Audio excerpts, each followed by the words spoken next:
bir-birindən fərqli sualların təhlili, izahı davam edir. Bu dəfəki sualımız kompleks ədədlərə aiddir.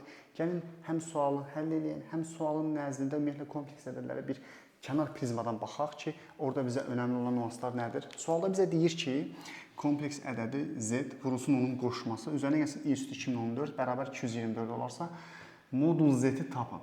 Kompleks ədədin modulunu hesablayın. Burada nüansa diqqət edəcəyimiz daha doğrusu 2-3 məsələ var. Nədir? Birincisi, kompleks ədədin qoşmasına vuranda həmişə modulun kvadratı alınır, yəni r kvadrat alınır. Nəyə görə deyirəm? Bax, gəlin bir dənə kənarda yazaq.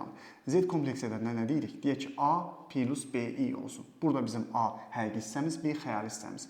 Qoşması nə idi yoldaşlar? Bunun minusu. A minus BI. Gəlin, həqiqətən də bunları bir-birinə vuranda, niyə o alındığını görək. Bunları bir-birinə vuranda bu A plus B, A minus B kimi baxsa, müxtəsər masturunda birincinin kvadratı minus ikincinin kvadratı verir. Yəni olur A-nın kvadratı minus BI-nin kvadratı. BI-nin kvadratı mən ayıraq da B kvadratı, I kvadratı yazsam, I-nin kvadratı mənfi 1 olduğunu bilirəm deyə, bu olacaq A kvadratı üstə B kvadratı. Hardan gəlirəm ora? İndi gələn bu ikinciyə baxaq, I üstü 2014-ə baxaq. Biz qayda olaraq nə demişdik? 1. I-nin üstü 0 bərabərdir 1-ə. Burada i oldu olmadı fərqi yoxdur. İstənilən ədədin üstü 0 həmişə 1-ə bərabərdir. I-nin üstü 1 bərabərdir nəyə? I-yə. Niyə?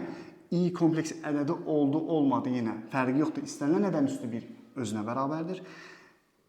Bax, burada diqqət edəcəyimiz budur. I-nin üstü 2, yəni i-nin kvadratı həmişə mənfi 1-ə bərabər. Bax, bir dənə bunu yadda saxlamaqla siz həmişə bu qüvvət məsələsini həll edə bilərsiniz.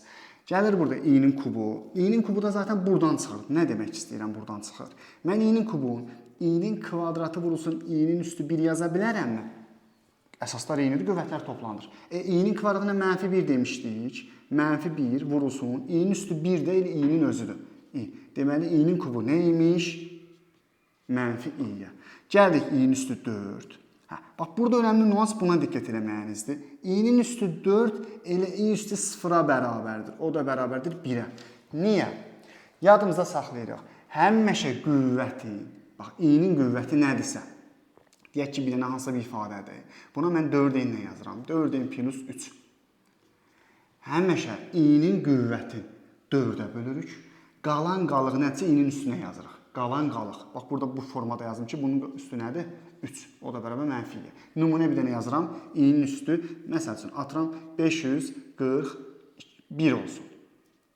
Daha rahat bölünsün deyə bu ədədi yazdım. 541 4-ə bölünəndə son 2 rəqəmə baxıram. 41 özü 4-ə bölünəndə qalıqda 1 qalır. Deməli, i-nin üstü 1, o da elə i-yə bərabərdir. Hər iki tərəfi aydınlaşdırdıqmı, indi gəlin misalın həllinə keçək. Kompleks ədədin modulunu hesablayanda, modul z bərabərdir. Deyirik kök altda a-nın kvadratı üstə b-nin kvadratı. Düzdür? Mən burada bunu almışamsa, deməli, bu özü bərabərdir nəyə? Modul z-in kvadratına. Aparıb yerinə yazıram. Baxın, sualımın həllini gəlib burada yazsam. Deməli, deyir ki, z-i z-in qoşmasına vuranda olur modul z-in kvadratı. Üzərinə gəlinsin. I-nin üstü 2014-ə baxdıq indi.